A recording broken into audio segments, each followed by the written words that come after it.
राजनीति में कई ऐसे बाहुबली नेता हैं जो पहले तो बड़े से बड़ा गुनाह करते हैं और फिर जमकर अपने रसूख, पावर और पैसे का इस्तेमाल करते हैं। ये कहानी भी एक ऐसे ही 6 बार के विधायक और मायावती की सरकार में मंत्री रहे बाहुबली नेता की है, जिसने पहले तो अपने से आधी उम्र की लड़की को अपने झांसे में फंसाकर 3-3 बार प्रेग्नेंट कर दिया और फिर उसके साथ ऐसी खौफनाक वारदात को अंजाम दिया कि सुनकर आज भी रूह कांप जाती है। हम बात कर रहे हैं मधुमिता शुक्ला और अमरमणि त्रिपाठी की। तो आखिर क्या है अमरमणि त्रिपाठी और मधुमिता शुक्ला की पूरी कहानी? चलिए जानते हैं सब कुछ इस वीडियो में आगे। यकीन मानिए, जब आप इस केस के बारे में सिलसिलेवार तरीके से सब कुछ जानेंगे तो आपके लिए यकीन करना भी मुश्किल हो जाएगा। तो वीडियो में अंत तक जरूर बने रहिए। फिलहाल वीडियो में आगे बढ़ने से पहले अगर आपने क्राइम की कहानी चैनल को सब्सक्राइब नहीं किया है तो जल्दी से चैनल को सब्सक्राइब कर बेल आइकन जरूर दबा लीजिए। तो चलिए अब कहानी शुरू करते हैं। 1989 में पहली बार विधायक बनने वाले अमरमणि त्रिपाठी आने वाले वर्षों में उत्तर प्रदेश की राजनीति में बड़े नेता के तौर पर पहचाने जाने लगे थे। उनकी राजनीतिक पकड़ इतनी मजबूत हो चुकी थी कि ये लगातार विधायक तो चुने ही जाते थे, सरकार बदलने के बाद भी ये हर पार्टी की सरकार में मंत्रिमंडल का हिस्सा हुआ करते थे। दूसरी तरफ इस कहानी की दूसरी अहम किरदार मधुमिता शुक्ला बहुत कम उम्र में ही कवि सम्मेलनों के आयोजकों की पहली पसंद बन गई थीं।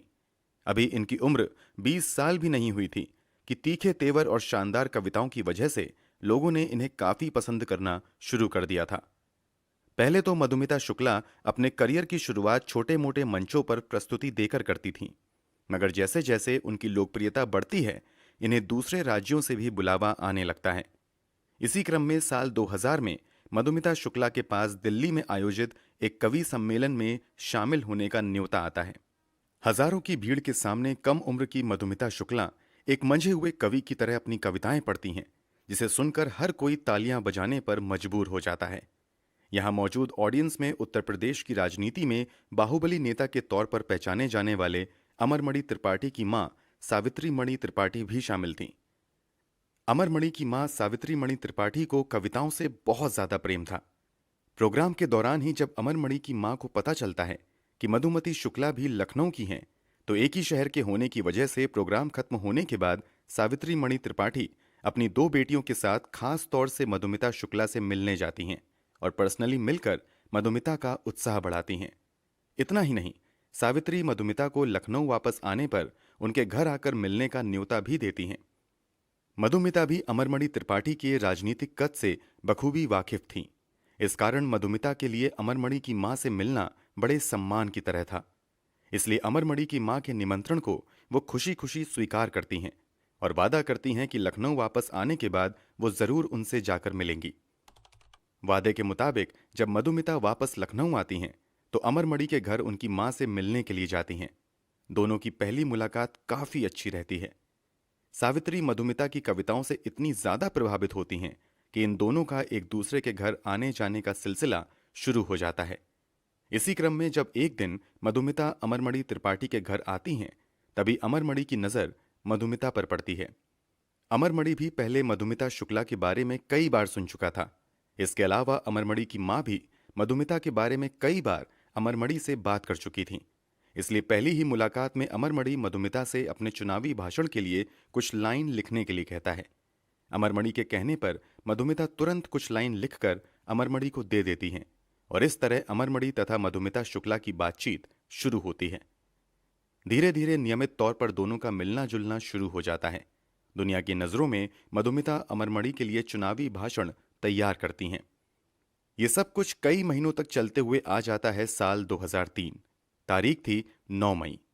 लखनऊ के निशादगंज इलाके के पेपर मिल कॉलोनी की मकान नंबर 33/6 में मधुमिता शुक्ला अपने एक नौकर देशराज के साथ रहा करती थी। शाम का समय था। मधुमिता कुछ लिखने में लगी हुई थीं, तभी दरवाजे पर 2 व्यक्ति दस्तक देते हैं। दोनों को देखकर मधुमिता दोनों को घर के अंदर आने के लिए कहती हैं तथा दूसरी तरफ मधुमिता देशराज से किचन में जाकर चाय बनाने को कहती हैं। देशराज घर पर आए मेहमानों के लिए चाय बना ही रहा होता है, तभी उसे घर के अंदर गोली चलने की आवाज आती है।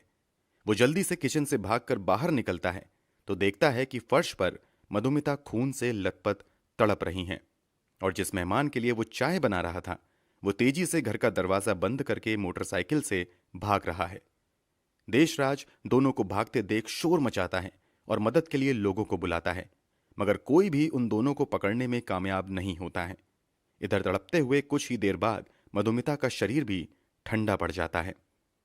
देशराज इस बारे में मधुमिता शुक्ला की जुड़वा बहन निधि शुक्ला को खबर देता है। निधि ये खबर सुनते ही आ जाती हैं। इस हत्या की जानकारी लगभग 7 बजे के आसपास स्थानीय पुलिस स्टेशन में दी जाती है।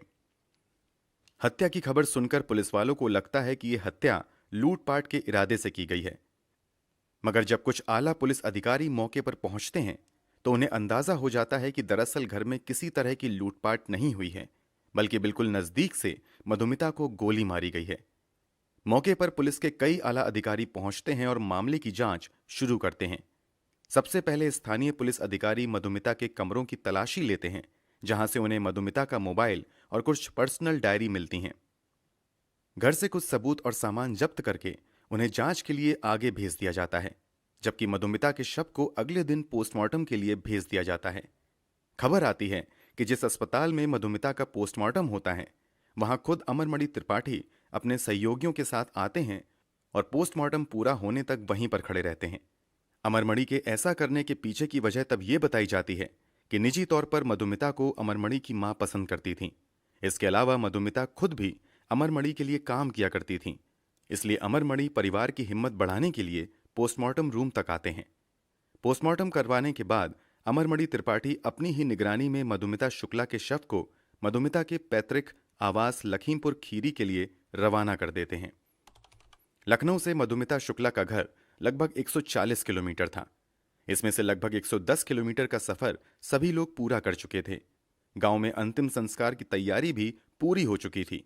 तभी लखनऊ के तत्कालीन एसएसपी अनिल अग्रवाल को गुप्त जानकारी मिलती है कि वो तत्काल ही पुलिस की एक टीम भेजकर किसी भी कीमत पर मधुमिता शुक्ला के शव को वापस लखनऊ लाने का आदेश दें। दरअसल जब मधुमिता शुक्ला की डायरी और मोबाइल की जांच की जाती है तो शुरुआती जांच में ही पता चलता है कि मधुमिता ने अपनी डायरी में अपने गर्भवती होने के बारे में लिखा था। इसके अलावा इस डायरी से यह भी पता चलता है कि मधुमिता और अमरमणि त्रिपाठी पिछले कई वर्षों से लगातार रिलेशनशिप में थे। डायरी में यह भी दावा था कि इन दिनों मधुमिता शुक्ला गर्भवती थी।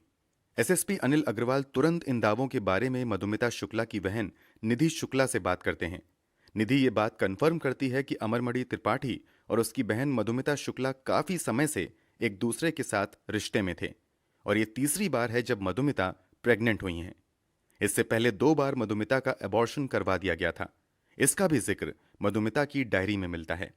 पुलिस अधिकारी को यह बात समझ आने लगती है कि अमरमणि त्रिपाठी मधुमिता के अंतिम संस्कार में जल्दबाजी मधुमिता की हमदर्दी में नहीं बल्कि अपना गुनाह छिपाने के लिए कर रहा है।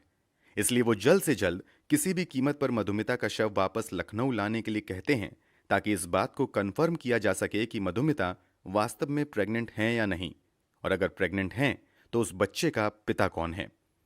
अनिल अग्रवाल के आदेश पर फिर से वापस 110 किलोमीटर का सफर तय करने के बाद मधुमिता के शव को बेहद ही गुपचुप तरीके से वापस लखनऊ लाया जाता है तथा शुरुआती जांच में ये कंफर्म हो जाता है कि मधुमिता 7 महीने की प्रेग्नेंट है, जबकि पोस्टमार्टम रिपोर्ट में इस बात का कहीं भी जिक्र नहीं किया गया था, क्योंकि पोस्टमार्टम रूम में मौजूद अमरमणि त्रिपाठी ने दबाव डालकर शुरुआत में ही इस तथ्य को छुपा दिया था।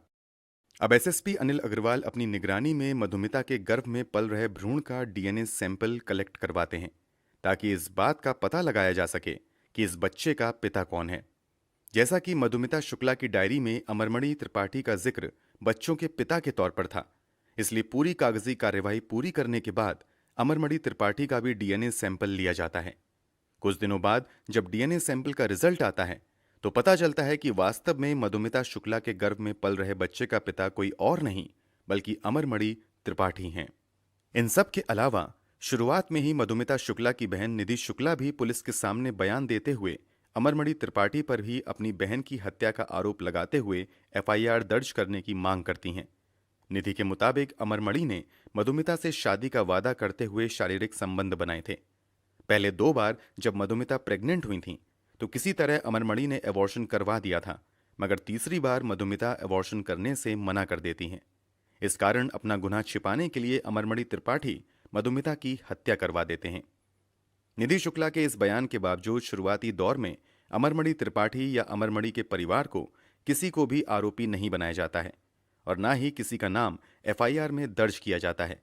मगर जब डीएनए रिपोर्ट आ जाती है तो इस मामले को क्राइम ब्रांच लखनऊ को भेज दिया जाता है। लखनऊ क्राइम ब्रांच के तत्कालीन एसपी राजेश पांडे इस केस की पूरी ईमानदारी से जांच करना शुरू कर देते हैं। इसका नतीजा ये होता है कि तत्काल ही उनका ट्रांसफर कर दिया जाता है।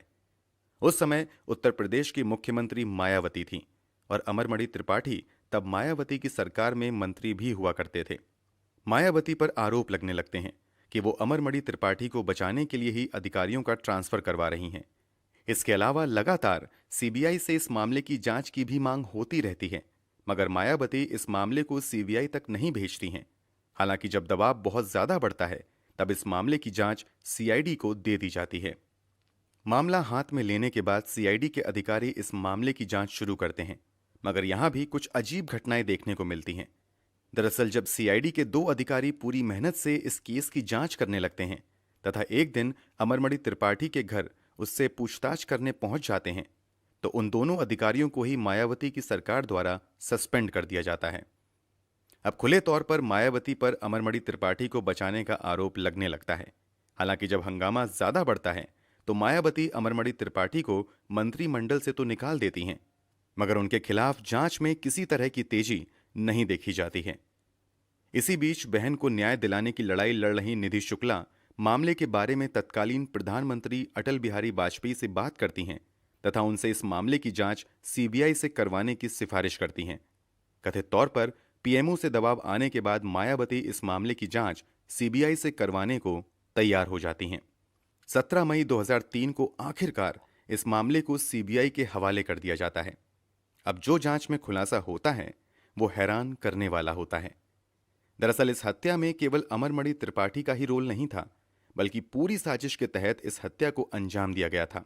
सीबीआई की जांच में सामने आता है कि पहले तो अमरमणि त्रिपाठी और मधुमिता शुक्ला की मुलाकात यूं ही होती है, मगर धीरे धीरे दोनों एक दूसरे के करीब आ जाते हैं और शादीशुदा और बच्चों का पिता होते हुए भी अमरमणि त्रिपाठी अपने से आधी उम्र की लड़की मधुमिता शुक्ला से शादी का वादा करके शारीरिक संबंध बनाता है। पहले 2 बार मधुमिता जब प्रेग्नेंट होती हैं तो अमरमणि के कहने पर वो अबॉर्शन करवा लेती हैं, मगर तीसरी बार वो अबॉर्शन करवाने से इनकार करती हैं तथा अमरमणि पर शादी करने का दबाव बनाने लगती हैं। इधर इस बात की भनक अमरमणि की पत्नी मधुमणि त्रिपाठी को भी लग जाती है कि अमरमणि का चक्कर मधुमिता शुक्ला के साथ चल रहा है। इस बात को लेकर मधुमणि त्रिपाठी तथा अमरमणि त्रिपाठी के बीच काफी लड़ाइयां होती हैं, मगर अमरमणि अपनी पत्नी के इन आरोपों को नकारते हुए कहता है कि जैसा तुम समझ रही हो वैसा कुछ नहीं है। फिर भी मधुमणि को यकीन नहीं होता है और वो अपने एक करीबी रिश्तेदार भतीजे रोहित चतुर्वेदी से अमरमणि पर नजर रखने को कहती हैं। हमेशा की तरह जब एक दिन अमरमणि मधुमिता शुक्ला के घर मिलने के लिए जाता है तो रोहित इस बात की जानकारी मधुमणि को दे देता है। मौके पर पहुंचकर मधुमणि रंगे हाथ अमरमणि को पकड़ लेती हैं। कथित तौर पर रंगे हाथ पकड़े जाने के बाद सारी सच्चाई अमरमणि अपनी पत्नी को बता देता है। यहां पर मधुमणि कहती हैं कि अगर मधुमिता शुक्ला को रास्ते से हटा दिया जाए तो पूरी समस्या ही खत्म हो जाएगी। इसी के बाद मधुमिता के कत्ल को प्लान करने के लिए अमरमणि की पत्नी मधुमणि त्रिपाठी मार्च 2003 में रोहित से मिलती हैं। रोहित मधुमिता को खत्म करने का काम संतोष राय नाम के एक व्यक्ति को देता है। इस सिलसिले में संतोष राय, रोहित चतुर्वेदी और मधुमणि की मुलाकात भी होती है। इस मीटिंग में मधुमणि कहती हैं कि इस काम में जितना पैसा लगेगा वो देने को तैयार हैं, बस ये काम पूरी सफाई के साथ हो जाना चाहिए। इसी के बाद पूरी प्लानिंग के बाद फाइनली 9 मई 2003 को संतोष राय अपने एक और साथी प्रकाश पांडे के साथ मधुमिता के घर जाता है और पहले थोड़ी देर बात करने के बाद सीधे मधुमिता को गोली मारकर वहां से भाग जाता है। इस पूरे खुलासे के बाद 23 सितंबर 2003 को अमरमणि त्रिपाठी को गिरफ्तार कर लिया जाता है।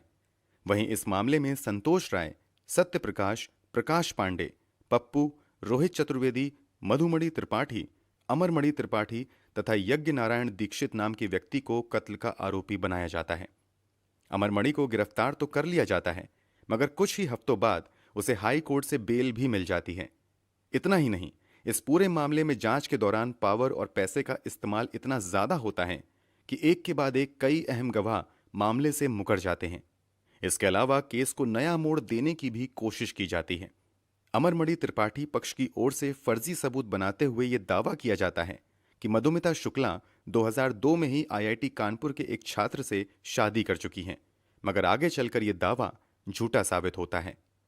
अमरमणि की तरफ से यह दिखाने की भी कोशिश की जाती है कि मधुमिता शुक्ला किसी और लड़के के साथ रिलेशनशिप में थी।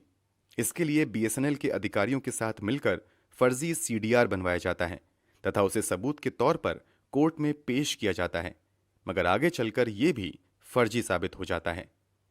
भले ही एक के बाद एक फर्जी सबूत और गवाह फेल हो रहे थे, फिर भी अमरमणि त्रिपाठी पर आंच नहीं आती है और वो आजाद घूमता रहता है।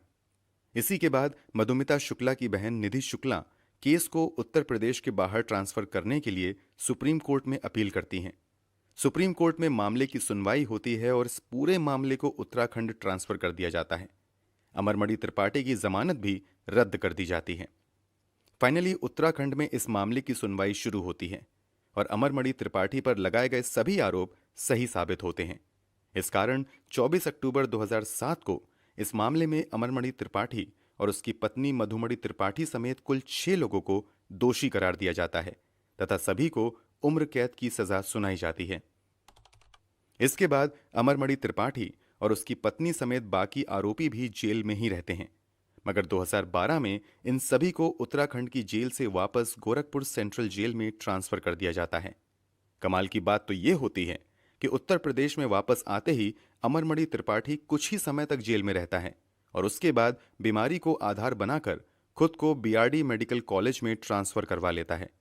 मधुमणि त्रिपाठी भी बीमारी के आधार पर इस बीआरडी मेडिकल कॉलेज के वीआईपी वार्ड में भर्ती हो जाती हैं। 2013 में अखिलेश यादव की सरकार में अमरमणि त्रिपाठी और दूसरे आरोपी सरकार से जेल से रिहा करने का अनुरोध करते हैं, मगर अखिलेश यादव की सरकार द्वारा इस मांग को नकार दिया जाता है। इस कारण अमरमणि त्रिपाठी कभी जेल तो कभी अस्पताल में ही रहता है। आपको जानकर हैरानी होगी कि 2023 तक अमरमणि त्रिपाठी अस्पताल और जेल में ही रहता है, मगर 2023 के अगस्त महीने में उत्तर प्रदेश की योगी आदित्यनाथ की सरकार ने अच्छे व्यवहार के आधार पर अमरमणि त्रिपाठी और उसकी पत्नी को आखिरकार जेल से रिहा कर दिया। अब दोनों आजादी के साथ अपनी जिंदगी जी रहे हैं। दूसरी तरफ मधुमिता शुक्ला की बहन निधि शुक्ला आज भी इंसाफ की लड़ाई लड़ रही हैं। दोस्तों, इस पूरे मामले पर आप क्या कहना चाहेंगे? भारतीय